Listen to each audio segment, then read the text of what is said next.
So I found these in the wild yesterday, which tripped me out because I did not expect to see these. I thought people would be buying these up like crazy, but happy I found it because I did want to get these in hand just to see what they were about. And I gotta say, these figures are absolutely fire. This Spinneret figure might be the perfect female body figure. And I say that, but this Spinneret figure might be the perfect Marvel Legends female buck. Started on Shriek, and I actually used a Shriek for Shuri, so I know that this figure is great.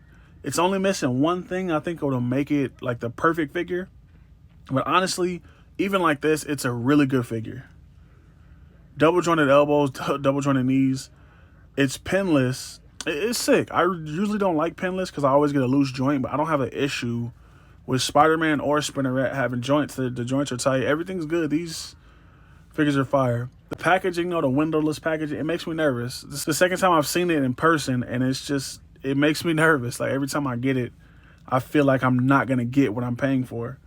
The presentation, once you pull these out the windowless packaging, they're wrapped in plastic. It just looks low effort. I really hope they figure that out because I don't like how it looks. But going over Spinneret, the paint apps are perfect. I don't have an issue. I don't have a single issue with my paint apps. Everything came out super clean, which is a first. Usually Hasbro messes something up, but this one came out really good. Like I don't have an issue on none of the webs. All the webs are there. Face is painted pretty good. As somebody who was trying to get out the line, I'm telling you, I was out the line. I'm like, I'm not buying nothing else. And then they showed all the Spider-Man stuff, and I'm the type of person that I want to test shit out first. So I figured if I buy this 2-pack and it didn't work, I could always sell it. I could always get rid of it later. People always buy this stuff after the fact. So I figured that was my thought going into it. But getting them in hand, I got to say, this is fire. Like the articulation is just next level. If you've been collecting Marvel Legends for any amount of time, you know the female figures have been lacking for a long time. But this one, I got to say, makes up for all of that. This figure is great. Articulation is great. The only thing I say is missing is the crunch, like the retro Spidey, like the retro body. If it had this type of situation with the crunch and all of that, I think it would be even better. Because just imagine all the articulation you're missing down here that you'll be able to crunch here and then crunch it here, so you'd get just a little bit more articulation. It would be fire. In my opinion, that's the only thing it'd be missing to make it perfect. But this figure is awesome. The figure is awesome. It poses really well. Get that up in there. It poses like extremely well. Can't even front. That's just a little basic pose. But it does stuff great. It does stuff most female figures aren't doing, which is awesome. Like it just does. Let me make a decent pose again. It just does stuff really well. That's a really nice pose. I like that. I like this figure. Didn't expect it. I usually don't like female Marvel Legends because they usually suck. But this one's actually pretty good. Let's hop on over to Spider-Man though. Let's talk about that one because that one surprised me too. So this Spider-Man figure really surprised me. I thought the retro Spidey was one of the greatest Marvel Legends out there. Honestly, I bought 2 of them. I should have bought 4, to be honest. It's just a really good figure. But this one, the improvements they made here just make this one way better. Toe joints, they actually sculpted new hips, looks like, to go more in line with the curvature of the body. It just looks better. Retro Spidey, even though I like this figure, it always felt off to me just a little bit. It always felt a little off to me. The hips look kind of like roundish. If you look at them like right here, like here up, if you look at them here up, they kind of look like ball hips, which that's another thing. But I don't know, the hips over here just look better. And you can see the difference right there. Let me zoom in.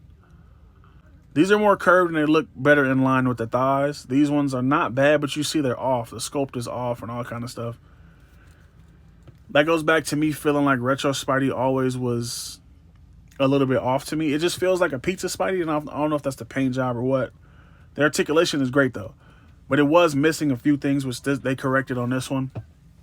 Mainly wall crawling hands. That was a big point of contention for a lot of people, me especially.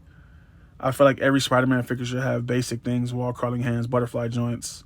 And now I don't want to see a Spider-Man figure without toe joint. It actually makes me upset that every Spider-Man figure now doesn't have these. Like Black Suit, Ben Reilly, they all should have this.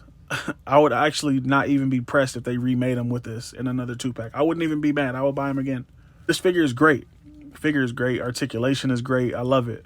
It still baffles me why people do not like this joint setup. I don't know what is wrong with people, but they'll come around because I'm pretty sure this is the future. I can't see them continuing something when this one looks better. This articulation is great. He can actually do a 4-point stance like Spider-Man does. Give me a second. Let me get this in. He can do a 4-point stance. If you get the hips up there you go. Get the hips up. This is going to be so sloppy, but it proves my point regardless. You get the wall crawling hands on there, and you could do the 4-point stance. Other figures can do it, but this one just, the toe joints just help this look so much better. Because now you can actually put the toes down, and if you crunch it, you get a little bit more finagling with the thighs. He can get the hands down. It's just a great figure. And I know it's the same, like it's the same as a retro Spidey, but it is, but it's not. It's different enough. And I know somebody gonna give me shit in the comments because it's like, oh, all Marvel Legends are the same but different. But this one, okay, all Marvel Legends are the same but different. But the difference being, when they made, for example, retro Spidey to Ben Reilly, they didn't change anything but the paint. So it's technically the same figure. This one is technically a different figure because they added things to it. They added the toe joint, the hips, new head sculpt. It's pinless. That's enough to make it a different figure for me. It just feels different. It doesn't feel like the same old retro Spidey body. It feels a lot different. Makes me wish I had a Rhino figure. Now I got to get a retro Rhino. But yeah, this is I guess I call it an overview. I'll steal it from Robo. This is my overview of this 2-pack because honestly, I told you I was done with the line. I was supposed to be done with Marvel Legends, but some stuff just pulls me back in. Some stuff gets me, and I'm just like, okay, this is what they should be. Like if I was gonna buy them, if I was gonna like focus on them like I used to, this is what they should be. Every Marvel Legend should have this vibe. Every Marvel Legend should have these feel. Every Marvel Legend should have this feel where it feels great to get them. Like these figures are great. Like, comment, subscribe. Did you get this 2-pack? If you didn't, why not? And I'm out.